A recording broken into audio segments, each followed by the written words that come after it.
Hello guys, and welcome back to this channel. Where today guys, I'll be showing you how to enable two-factor authentication on PayPal. So guys, the first thing that you of course need to do is go to paypal.com or go and download the application on Google Play Store or the App Store. After that, you just need to go and log into your profile or go and register to PayPal if you already do not have a profile. But now guys, let's see what we actually have in front of us here. So as you can see, here we have the home screen, the send, wallet, activity, and help. We have the send and request and other details here. But now guys, let's see how you can actually go and enable two-factor authentication on PayPal.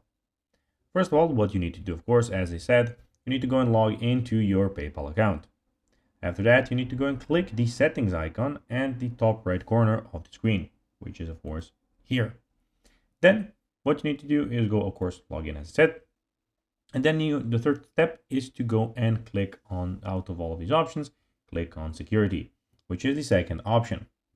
When you click on security, you'll have, as you can see, the two-step verification. So you can see it here, where you guys need to go and click for verification. Also, guys, you can go and see when you click there, you need to choose between having the OTP sent to your phone via SMS or using an authenticator app. Click set it up when you're done, and that's basically how you can do it, guys. So guys, that will be everything for this video. I hope that you found this video informative and entertaining, guys. If you did, don't forget to like this video, share it, subscribe to the channel, and put the notifications on, as guys, this really helps us grow our channel. So if you have a few seconds, it will be pretty cool if you could do this for us. So guys, as I said, that will be everything, and I'll be seeing you in the next video on this YouTube channel. Until then, bye guys.